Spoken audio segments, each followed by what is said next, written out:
Hello students, today I'll teach you chapter 4 Landscape of the Soul from Hornbill book. Okay, so today let's start part 2 of this chapter. Okay, so listen carefully. जैसा कि मैंने पिछली video में आपको part 1 में मैंने बताया कि एक पेंटर होता है, वो अपनी पेंटिंग बनाता है, लैंडस्केप की भूदृश्य बना देता है और उसका क्या काम करता है, वो उसका पूरा डिस्क्राइब करता है और एम्परर जो जुंगजांग होता है उसको वह बताता है ना। तो इस बार इस पार्ट में है कि वो कहता है कि इन द चाइनीज स्टोरी की चाइनीज कहानियों में the emperor commissions A painting and appreciates it's outer appearance. The emperor means सम्राट, कमीशंस मींस होता है ऑर्डर और आदेश देना है, आदेश देता है एक पेंटिंग मींस एक पेंटिंग बनाने के लिए। सम्राट पेंटिंग बनाने के लिए आदेश देता है एंड एप्रिशिएट्स में होता है प्रशंसा करता है। इट्स आउटर अपीयरेंस है ना, जो पेंटर ने जो पेंटिंग बनाई है उसकी आउटर, उसकी बाहरी जो उसकी लुकिंग है, जो बाहरी अपीयरेंस है, जो उसकी दिखावट जो बाहरी है उसकी वो प्रशंसा करता है ना। व्हाट द आर्टिस्ट रिवील्स, क्योंकि वो डीपली तरीके से नहीं देखता। सम्राट जो बाहरी उसकी जो भी होती बनावट होती है, जो उसका रूप होता है बाहरी रूप पेंटिंग का, उसकी वो प्रशंसा करता है। इससे पेंटर उससे सेटिस्फाई नहीं होता, तो फिर क्या करता है, व्हाट द आर्टिस्ट, परंतु आर्टिस्ट जो कलाकार है, रिवील्स टू हिम, उसे बताता है the true meaning of his work, अपने कार्य, हिज वर्क मीन्स अपना कार्य मतलब अपनी पेंटिंग का है ना, अपनी पेंटिंग का ट्रू मीनिंग सच्चा अर्थ है ना। परंतु कलाकार अपने कार्य का सच्चा अर्थ बताता है, उस पेंटिंग का जो हकीकत से जो उसका भाव है उसमें वो डीपली तरीके से सम्राट को बताता है। ठीक है। द एम्परर में रूल ओवर द टेरिटरी, सम्राट है वो केवल रूल में शासन कर सकता है, ओवर द टेरिटरी मींस अपने राज्य पर, वो केवल राज्य पर ही शासन कर सकता है। ही हैज कॉन्क्यूर्ड, जो उसे प्राप्त हुआ है। What only the artist knows, परंतु केवल कलाकार ही नोज मींस जानता है, द वे विद इन, जो पेंटिंग का जो रास्ता है, जो पेंटिंग की गहराई है, वो केवल कौन जानता है, एक कलाकार ही, आर्टिस्ट ही जानता है। Let me show the way, let me show, मुझे दिखाने दो, द वे मींस रास्ता, ये पेंटिंग का जो रास्ता है उसे मुझे दिखाने दो। द दाउ, दाउ कहते हैं a word that means both the path और द मेथड, ए वर्ड, एक शब्द, दैट जिसका मीन्स अर्थ है, बोथ द पथ दोनों है, पथ एंड द मेथड, पथ रास्ता और मेथड मीन्स तरीका। एक शब्द के दो अर्थ हैं, पथ एंड वे मतलब मेथड रास्ता, वो तरीका, and the mysterious works of the universe, और मिस्टेरियस है ना और रहस्यमयी, और उसने जो पेंटर है उसने वो कहता है कि उसने ऑफ द यूनिवर्स, यूनिवर्स होता है पूरे ब्रह्मांड में, उसने एक रहस्यमयी कार्य किया है ना। एक जो पेंटर होता है, जो आर्टिस्ट होता है, वो एक पूरे ब्रह्मांड में क्या करता है, एक रहस्यमयी कार्य करता है। The painting is gone, painting जो पेंटिंग है वो तो चली गई है। What the artist has reached his goal, परंतु जो आर्टिस्ट है उसने हिज गोल, गोल मींस होता है उद्देश्य, एम, परंतु आर्टिस्ट ने अपना गेम प्राप्त कर लिया है, अपना उद्देश्य प्राप्त कर लिया है। Behind any material appearance, behind material होता है भौतिक, भौतिक रूप के बिना, जो भौतिक रूप है उसके बिना भी उसने अपना उद्देश्य, अपना गोल प्राप्त कर लिया। अब नेक्स्ट इसमें जो पैराग्राफ दिया है इसमें बताया है कि जो in this paragraph the writer compares between Chinese painting and European painting. इस पैराग्राफ में लेखक चाइनीज पेंटिंग और यूरोपियन पेंटिंग की तुलना करता है कि चाइनीज पेंटिंग कैसी होती है और यूरोपियन पेंटिंग कैसी होती है। कि एक classical Chinese landscape is not meant to produce an actual view. एक क्लासिकल में होता है शास्त्रीय चाइनीज, एक शास्त्रीय चाइनीज लैंडस्केप भूदृश्य is not meant produce means उत्पन्न नहीं करता। एक चाइनीज जो भूदृश्य होता है, शास्त्रीय चाइनीज जो भूदृश्य होता है, जो पेंटिंग भूदृश्य की जो पेंटिंग होती है वो प्रोड्यूस है ना, प्रस्तुत नहीं कर पाती एक्चुअल व्यू, वास्तविकता को, है ना, जो वास्तविक रूप है उसको प्रस्तुत नहीं कर पाती है, नहीं दर्शा पाती। As would a western, western यहाँ पर आया है यूरोप के लिए, है ना, जैसा कि जबकि यूरोप फिगरेट पेंटिंग, जबकि यूरोप का जो पेंटिंग होती है वो मानवता की हकीकत को, जो मानवता की जो पेंटिंग हकीकत जो पेंटिंग है उसको दर्शा देती है। फिगरेट पेंटिंग में मानवता की पेंटिंग को दर्शा देती है, ठीक है। Whereas the European painter wants you to borrow his eyes, जहां द यूरोपियन पेंटर, एक जो यूरोपियन पेंटर होता है, जो चित्रकार यूरोपियन चित्रकार होता है, वांट्स भी चाहता है you to borrow his eyes, अपनी आंखों से, है ना, कि यूरोपियन जो पेंटर होता है वो उसको जो किसको पेंटिंग को उसी तरह की आंखों से देखना चाहता है, जैसा जिस भाव से पेंटिंग बनाता है, जिस तरीके की पेंटिंग बनाता है उस पेंटिंग को वह उन्हीं आंखों से देखता है, ठीक है, उसी तरीके से देखता है। And look at a particular landscape exactly, and look particular और विशेष रूप से लैंडस्केप में उस भूदृश्य को एग्जैक्टली ही साइड उसको वैसे ही देखता है।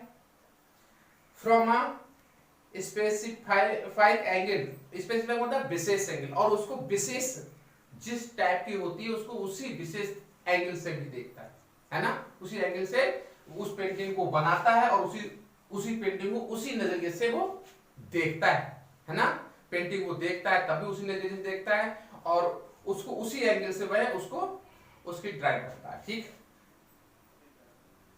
The Chinese painter does not choose a single view point, परंतु द चाइनीज पेंटर होते हैं वो does not choose single view point, वो एक, है ना, व्यू पॉइंट, एक नजरिया नहीं नियुक्त करते, वो एक नजरिए से नहीं देखते। जो चाइनीज पेंटिंग होते हैं वो एक नजरिए से नहीं देखते, है ना, वो कई नजरिए से देखते हैं, एक नजरिए से नहीं देखते।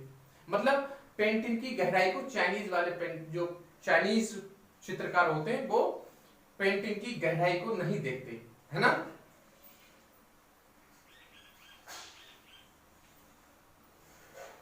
His landscape is not a real one. His landscape, उसका भूदृश्य is not real one. उसका जो भूदृश्य होता है, चाइनीज पेंटर का जो भूदृश्य होता है वो रियल नहीं होता, वास्तविक नहीं हो पाता। And you can enter it from any point.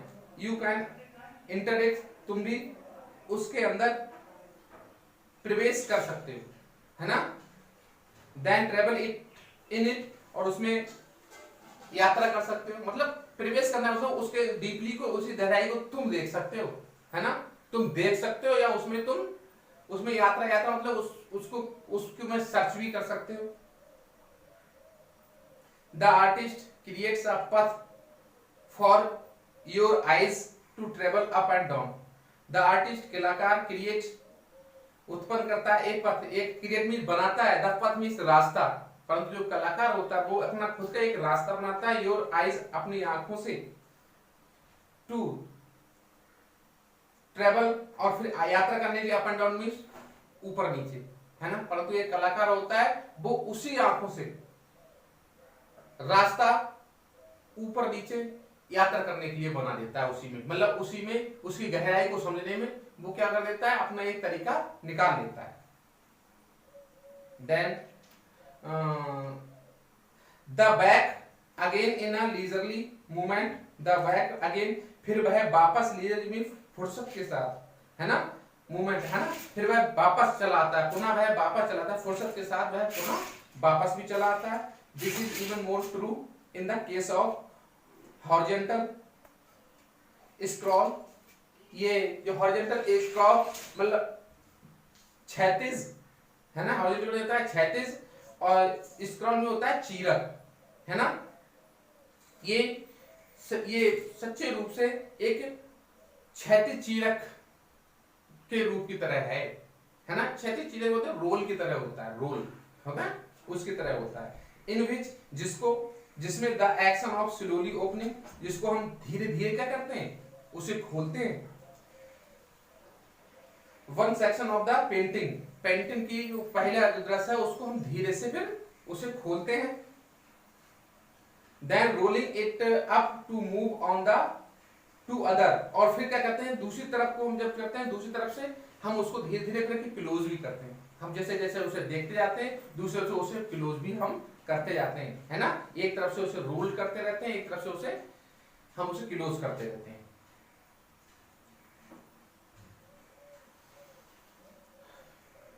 Adds a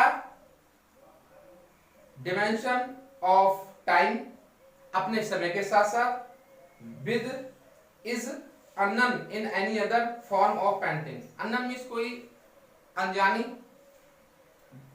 the any other form of painting, कोई भी पेंटिंग का जो रूप अनजाना जो पेंटिंग का रूप है उसको देखने की वह धीरे धीरे रोल करता रहता है, उस पेंटिंग को रोल करता है, धीरे धीरे उसे खोलने के लिए उसको रोल करता रहता है, और जैसे जैसे वह देखते जाता है उससे वह पुनः वापस धीरे धीरे आता रहता है। एक प्रकार से क्या है, यह हॉरिजॉन्टल स्क्रॉल की तरह करता रहता है। हॉरिजॉन्टल स्क्रॉल होता है क्षैतिज चीरक, ठीक है। फिर है इसमें it also requires the active, फिर वो रिक्वायर करता है ना, वो कहता है कि द एक्टिव, है ना, कि हर किसी को क्या होना चाहिए, वो एक्टिव सक्रिय होना चाहिए, और पार्टिसिपेशन और भाग भी लेना चाहिए ऑफ द व्यूअर, देखने के लिए जो देखने वाले होते हैं उन्हें जो उस कोई भी सही जो पेंटिंग को देखता है उसमें क्या लेना चाहिए, वो उसके प्रति वो सक्रिय रहे। ये नहीं देखा और बस इधर पेंटिंग देखी और बस एक नॉर्मल तरीके से देखी और बस चले गए, ऐसा नहीं होना चाहिए। तो पेंटिंग जब पेंटर पेंटिंग बनाता है तो उसमें बहुत मेहनत करता है, तो उसको डीपली तरीके से देखना चाहिए, फिर उसमें पार्टिसिपेट भी लेना चाहिए, भाग भी लेना चाहिए, है ना, देखने वालों को। हु जो डिसाइड्स कर, जो निश्चय करते हैं at what pace he will travel through the painting, है ना, जो उस पेस उसकी क्या गति है ना, जो डिसाइड करते हैं कि क्या गति है, ही विल ट्रेवल जो वह यात्रा करेगा उस पेंटिंग में जो यात्रा करेगा उसकी क्या गति है, इसको डिसाइड करते हैं, उनको भाग लेना चाहिए और उस पेंटिंग के प्रति सक्रिय होना चाहिए। A participate which is physical as well as mental, और जो भाग लेना चाहिए पार्टिसिपेट करना चाहिए वो फिजिकली भी होना चाहिए और फिजिकली के साथ साथ मेंटल भी होना चाहिए, है ना, शारीरिक भी होना चाहिए और मानसिक रूप से भी होना चाहिए, मन से भी और शरीर से, दोनों रूप से उसे उस पेंटिंग के प्रति भाग लेना चाहिए। The Chinese painter does not want you to borrow his eyes, परंतु जो चाइनीज पेंटर होते हैं वो उस पेंटिंग को उस नजरिए से नहीं देखते। कोई पेंटिंग है, उस पेंटिंग को अगर वो चाइनीज के जो पेंटर है उनको दिखाया जाए तो वो जिस टाइप की पेंटिंग है, जिस वह जो भाव दर्शा रही है उस भाव से वो नहीं देखते, उन्हें कुछ फर्क नहीं पड़ता, एक ही पेंटिंग बनी हुई देखी बोली, है ना, डीपली नहीं देखते, वो ये कहना चाह रहा है ना। तो चाइनीज पेंटर उस पेंटिंग को उस नजरिए से नहीं देखते हैं। He wants you enter his mind. He wants you enter his mind. वह अपने तरीके से he wants वह चाहता है you to enter his mind, कि उसे अपने मन के साथ उसे इंटर उसमें प्रवेश करना चाहिए, उस पेंटिंग को अपने मन से देखना चाहिए। The landscape is an inner one, कि भूदृश्य एक कैसा है, एक आंतरिक रूप भी है, वो ए स्पिरिचुअल और आध्यात्मिक भी है, एंड कंसेप्चुअल स्पेस और वैचारिक भी है, वैचारिक रूप से भी है ना। तो भूदृश्य में आंतरिक रूप भी है, आध्यात्मिकता भी है और वैचारिक रूप भी है। ओके।